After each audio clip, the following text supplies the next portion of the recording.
فقہ کی تدوین کیسے ہوئی؟ حضرات صحابہ کے آخری زمانے تک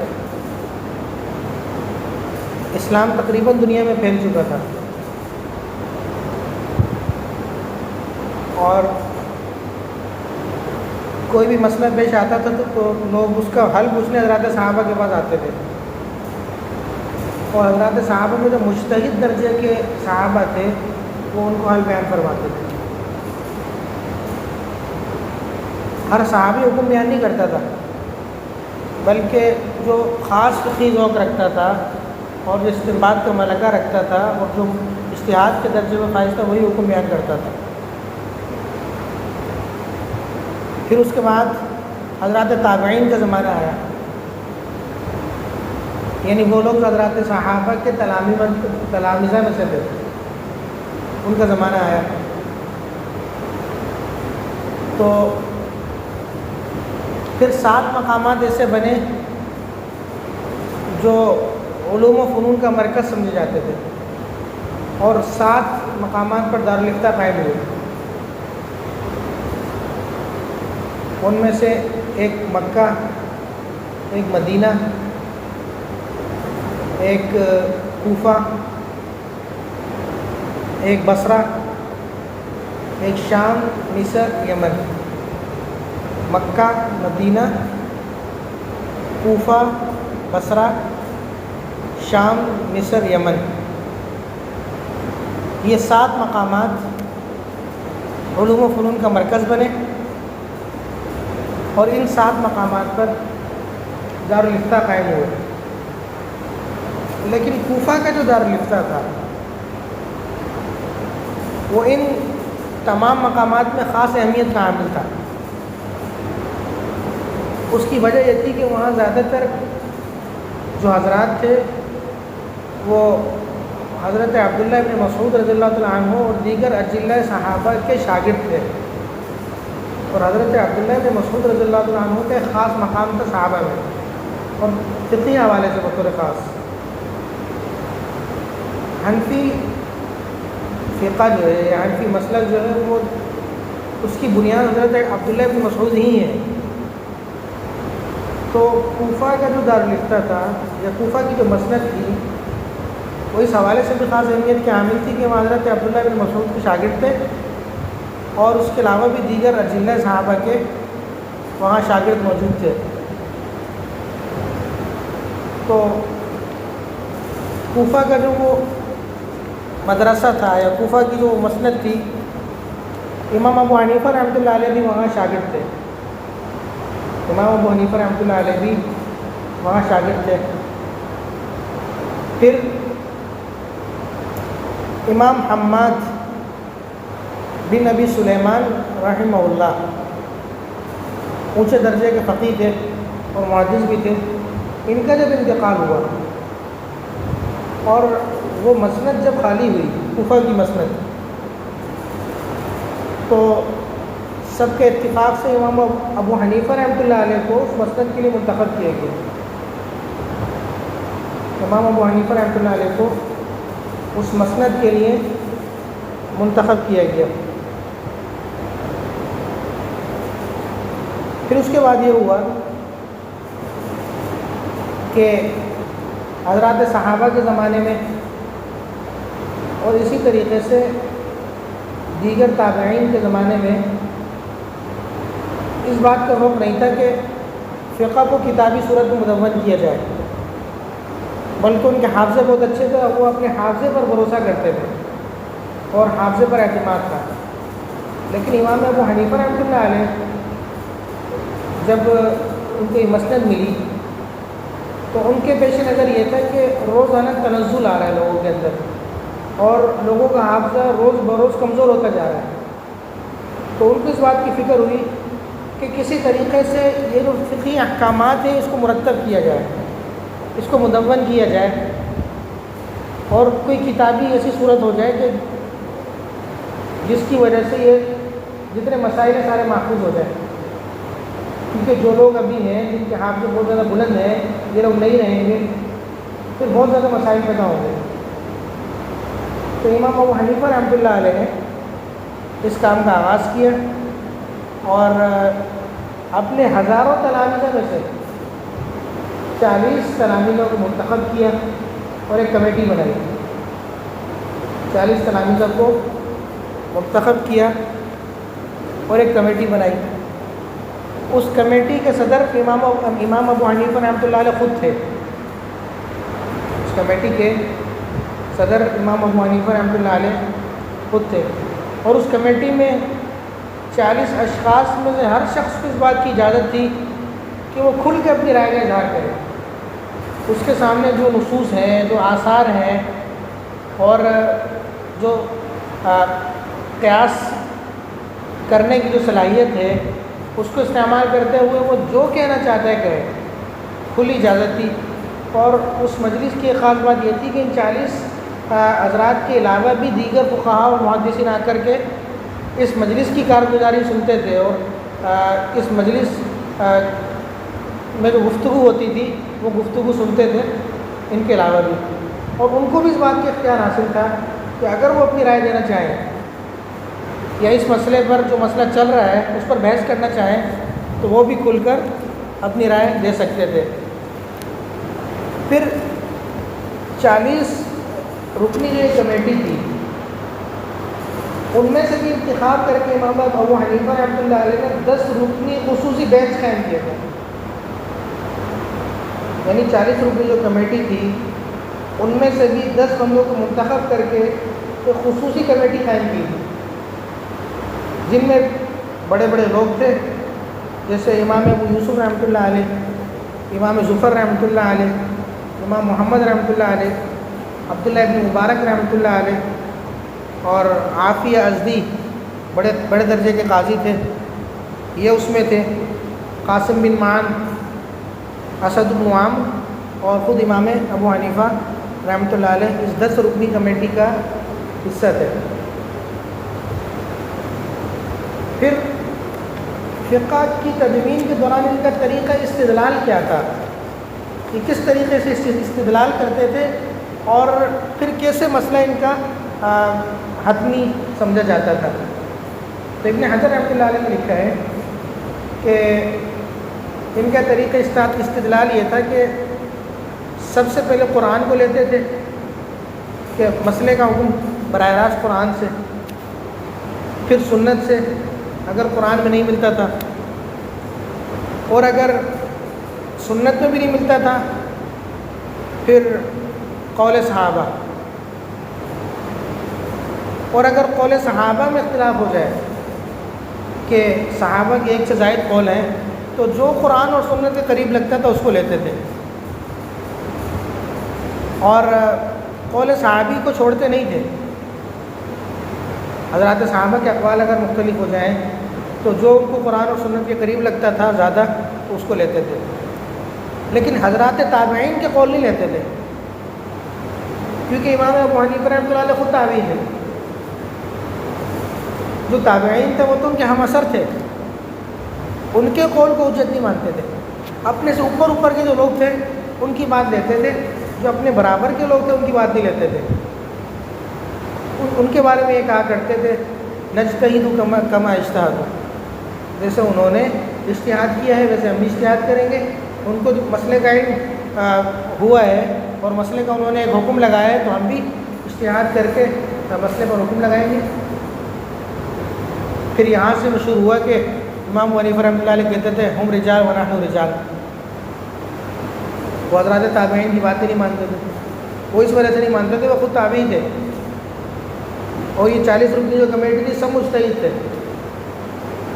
اور ان میں بھی خصوصی 10 بندوں کا بینچ تھا، وہ ان سے بھی اعلیٰ درجے کے مجتہد تھے. تو کوئی کمزوری ہوتی تو حضرات تابعین کی بات کو لیتے نا. وہ خود اعلیٰ درجے کے سارے مجتہد تھے، یہ کہتے تھے کہ جیسے وہ اجتہاد کرتے ہم بھی اجتہاد کریں گے، ان پر ایک حکم کھلا ہے ہم پر بھی حکم کھل جائے تو ہم اس کو لے لیں گے. پھر احناف پر ایک بڑا الزام یہ ہے کہ وہ قیاس کو ترجیح دیتے تھے حدیث پر، جبکہ ایسا نہیں ہے. علامہ ابن قیم رحمۃ اللہ علیہ نے لکھا ہے اصحاب ابی حنیفہ مجمعون علی ان مذهب ابی حنیفہ ان ضعیف الحدیث اولا عنده من القیاس والرأی، کہ امام ابو حنیفہ رحمۃ اللہ علیہ کے جو ساتھی تھے ان کے اس بات پر اتفاق تھا کہ امام ابو حنیفہ رحمۃ اللہ علیہ کا یہ مذہب ہے کہ وہ ضعیف حدیث کو اولا سمجھتے ہیں رائے اور قیاس پر۔ ضعیف حدیث اگر آ جائے تو قیاس کی گنجائش ہی نہیں تھی، ضعیف حدیث کو لیتے تھے، قیاس کو نہیں لیتے تھے۔ آج کل احناف پر یہ بڑے الزام ہے کہ اصحاب الرائے ہیں، قیاس کو ترجیح دیتے ہیں اور نصوص کو بھی چھوڑ دیتے ہیں، یہ غلط ہے۔ جبکہ صحیح بات یہ ہے کہ وہ ضعیف حدیث بھی اگر آ جائے نا تو اپنا قول نہیں چلاتے تھے، ضعیف حدیث کو لیتے تھے اور رائے کو چھوڑ دیتے تھے۔ اچھا، اس کے بعد طریقہ تدوین، طریقہ تدوین جیسے میں نے بتایا کہ اس 40 رکنی کمیٹی کے جتنے ممبران تھے سب کو اس بات کی اجازت تھی کہ کھل کے بحث کریں، اور امام ابو حنیفہ رحمۃ اللہ علیہ خود فرماتے تھے کہ میں نے ان کو اس بات کا عادی بنایا ہے کہ کسی سے مرعوب نہ ہو، بلکہ میں بھی اگر کوئی بات رکھوں تو اس پر دل کھول کر نکتہ چینی کریں، حتیٰ کہ چیز نکھر کر سامنے آ جائے۔ ایسا نہ ہو کہ وہ سمجھیں کہ استاد نے ایک بات کی ہے تو استاد کی بات حتمی ہوگی اور وہ آگے سے کوئی بات نہ کریں اور اسی طریقے سے کوئی فیصلہ مرتب یا مدون ہو جائے، ایسا نہ ہو، بلکہ جو بھی دل میں ہے کھل کر بیان کریں۔ پھر کسی مسئلے پر اتفاق کیسے ہوتا تھا اور اس کو لکھنے کا طریقہ کیا تھا؟ علامہ شامی رحمۃ اللہ علیہ لکھتے ہیں، روى الامام ابو جعفر الشیرمازی عن شقیق البلخی انه يقول كان الامام ابو حنیفہ من اروع الناس واعبد الناس واکرم الناس واکثرهم احتیاطا في الدارین وابعدهم عن القول بالرأي في دین اللہ عز وجل، كان لا يضع مسألة حتى يجمع اصحابه عليها ويعقد عليها مجلسا، کہ کوئی مسئلہ اس وقت تک وہ نہیں لکھتے تھے، یعنی وہ حتمی اس کو شکل نہیں دیتے تھے جب تک کہ ان کے اصحاب جو تھے اور جو یہ 40 ممبران تھے جب تک وہ اس بات پر متفق نہ ہو جائیں، وہ کسی ایک حکم پر متفق نہ ہو جائیں جب تک وہ کسی مسئلے کو حتمی شکل نہیں دیتے تھے۔ فَإِذَا اتَّفَقَ أَصْحَابُهُ كُلُّهُمْ عَلَى مُوَافَقَتِهَا لِلشَّرِيعَةِ قال لأبي یوسف او غیرہ ضعها فی الباب الفلانی، جب سب کا اتفاق ہو جاتا تھا تو امام ابو یوسف یا کسی اور کو کہتے تھے کہ اب یہ مسئلہ حتمی شکل اختیار کر گیا، اسے فلاں باب کے تحت لکھ دو۔ تو یہ طریقہ ہوتا تھا کہ پہلے بحث ہوتی تھی، پھر جب سب متفق ہو جاتے تھے پھر اس کے بعد اس کو حتمی شکل دی جاتی تھی، اور امام ابو یوسف رحمۃ اللہ علیہ اکثر لکھا کرتے تھے تو ان کو کہتے تھے یا کسی اور کو کہہ دیتے تھے کہ ضعها فی الباب الفلانی۔ اسی طرح بعض مسائل ایسے ہوتے تھے کہ جن پہ کئی دن بحث ہوتی تھی اور اس کے بعد جا کر کے کوئی حتمی نتیجہ نکلتا تھا اور اس مسئلے کا حکم لکھا جاتا تھا۔ علامہ کوثری رحمۃ اللہ علیہ لکھتے ہیں، میں ان کی عبارت ہی آپ کو سناتا ہوں، قال اسد بن عامر كانوا يختلفون عند ابي حنيفة في جواب المسألة فيأتي هذا بجواب وهذا بجواب ثم يرفعونها إليه، کہ مسئلے میں اختلاف ہوتا تھا، ایک بندہ ایک جواب دیتا تھا، دوسرا بندہ دوسرا جواب دیتا تھا، پھر طریقہ یہ تھا کہ امام ابو حنیفہ رحمۃ اللہ علیہ کے سامنے اس مسئلے کو لایا جاتا تھا کہ اس مسئلے میں اصحاب کا اختلاف ہو گیا ہے، اب کیا کریں؟ ثم يرفعونها إليه ويسألونه عنها فيأتي بجواب، وكانوا يقيمون في المسألة 3 أيام ثم يكتبونها في الديوان، کہ ایک مسئلے میں 3 دن تک بحث چلتی رہتی تھی، پھر اس کے بعد اسے لکھا جاتا تھا دیوان میں، رجسٹر میں، یعنی جب تک سب کو شرح صدر نہیں ہو جاتا تھا اور جب تک کوئی حتمی رائے اور اتفاق نہیں ہو جاتا تھا اس وقت پہ اس کو لکھا نہیں جاتا تھا۔ اچھا، علامہ شامی رحمۃ اللہ علیہ نے ایک اور جگہ لکھا ہے، فَكَانَ إِذَا وَقَعَتْ وَاقِعَةٌ شَاوَرَهُمْ وَنَاظَرَهُمْ وَحَاوَرَهُمْ، کہ کوئی واقعہ پیش آتا تو امام ابو حنیفہ رحمۃ اللہ علیہ اپنے اصحاب سے مشورہ کرتے، ان سے بحث و مباحثہ کرتے اور تبادلہ خیال کرتے۔ وَسَأَلَهُمْ فَيَسْمَعُ مَا عِنْدَهُمْ مِنَ الْأَخْبَارِ وَالْآثَارِ، تو آپ کے اصحاب کے پاس جو احادیث کا مجموعہ ہوتا ہے، احادیث کا ذخیرہ ہوتا ہے، اس حوالے سے یا اقوال صحابہ ہوتے ہیں، ان کو سنتے۔ وَيَقُولُ مَا عِنْدَهُ، پھر جو امام صاحب کے پاس اپنا کچھ ہوتا وہ بیان کرتے۔ وَيُنَاظِرُهُمْ شَهْرًا أَوْ أَكْثَرَ، اور ایک مہینے تک بلکہ اس سے زیادہ تک یہ مناظرہ چلتا رہتا اور یہ گفتگو اور بحث و مباحثہ چلتا رہتا، حتى يستقر آخر الأقوال فيثبته أبو يوسف حتى أثبت الوصول على هذا المنهاج شورى لا أنه تفرد بذلك، تو پھر کہیں جا کر کے آخری قول متعین ہوتا اور اسے پھر درج کیا جاتا ہے۔ تو یہ شورائی ایک سلسلہ تھا، ایسا نہیں تھا کہ امام صاحب کی اپنی رائے تھی یا امام صاحب کا اپنا تفرد تھا اور کسی کے قول کو نہیں سنا، ایسا نہیں تھا، بلکہ شورائی ایک سلسلہ ہوتا تھا اور شورا جو جس مسئلے پر اتفاق کرتی تھی وہی مسئلہ اس میں درج کیا جاتا تھا، اور پوری فقہ اسی طریقے سے مدبر ہوئی تھی۔ اور لکھا ہے کہ امام ابو حنیفہ رحمۃ اللہ علیہ کا احتیاط کا یہ عالم تھا کہ اگر کوئی ایک ساتھی بھی مجلس میں حاضر نہیں ہوتا تھا تو وہ اس مسئلے کو حتمی شکل دینے سے روک لیتے تھے۔ بطور خاص عاقی ازدی رحمۃ اللہ علیہ کے بارے میں آتا ہے کہ اگر وہ نہیں ہوتے تھے تو امام ابو حنیفہ رحمۃ اللہ علیہ کہتے تھے اس مسئلے کو حتمی شکل نہ دو جب تک کہ قاضی عاقی ازدی نہ آ جائے۔ وہ آتے تھے، وہ بھی اتفاق کرتے تھے، پھر جا کر یہ مسئلہ حتمی شکل اختیار کرتا تھا، ورنہ جب تک وہ نہیں آتے تھے مسئلے کو حتمی شکل نہیں دیتے تھے۔ اس درجے احتیاط تھی۔ تو خلاصہ یہ نکلا کہ فقہ حنفی جو ہے وہ شخصی رائے نہیں ہے، فقہ حنفی شخصی رائے نہیں ہے۔ دیگر مذاہب کے بارے میں تو یہ کہا جا سکتا ہے کہ وہ اس طرز پر جس طرز پر فقہ حنفی مرتب ہوئی یا مدون ہوئی، یعنی شورا کا جو ایک سلسلہ تھا، دیگر مذاہب اس طرز پر مدون نہیں ہوئے کہا جا سکتا ہے، لیکن فقہ حنفی تو ایک شورائی سلسلہ ہے، شخصی رائے نہیں ہے۔ اس میں بھی بڑی گفتگو کی جاتی ہے کہ فقہ حنفی شورائی ہے یا نہیں ہے، اور اس کو متنازع بنانے کی کوشش کی جاتی ہے کہ امام ابو حنیفہ رحمۃ اللہ علیہ کی رائے ہی معتبر ہوتی تھی، باقیوں کی آراء معتبر نہیں ہوتی تھی، تو فقہ حنفی شورائی سلسلہ نہیں تھا بلکہ شخصی رائے، جبکہ غلط ہے۔ اور اسی پر یہ کچھ اقتباسات بھی میں نے آپ کے سامنے نقل کیے کہ فقہ حنفی شورائی ایک سلسلہ تھا، اور ایک قاضی بھی اگر آگے پیچھے ہوتا تھا تو اس مسئلے کو حتمی شکل نہیں دیتے تھے۔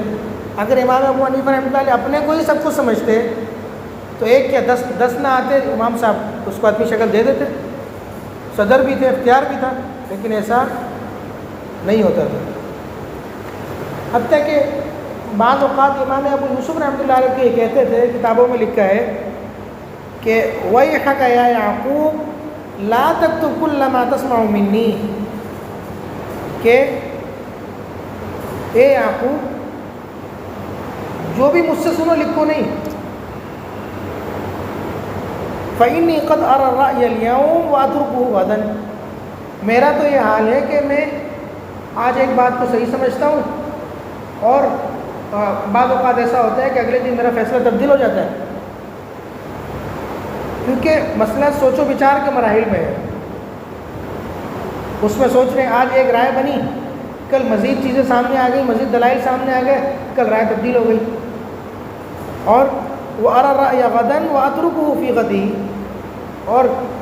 یہ ہو سکتا ہے کل ایک رائے بنے پرسوں رائے تبدیل ہو جائے. تو لا تکتب کل ما تسمع منی، مجھ سے جو بھی سنو وہ لکھو نہیں، پہلے تصدیق ہو جائے، سب اس پر اتفاق کر لیں، پوری شورا اس فیصلے پر اپنی کیا کہتے ہیں ان کو شرح صدر ہو جائے اور اتفاق ہو جائے، اس کے بعد اس کو لکھو. اچھا، پھر اس شورائی سلسلے کے نتیجے میں جو فقہ مرتب ہوئی ہے اور جو مسائل مرتب ہوئے ہیں ان کی تعداد کے بارے میں کہا جاتا ہے کم و بیش 5 لاکھ مسائل مرتب ہوئے، کم و بیش 5 لاکھ مسائل مرتب ہوئے، جن میں 38,000 مسائل کا تعلق تو عبادات سے تھا اور باقی جتنے مسائل ہیں سب کا تعلق معاملات سے تھا.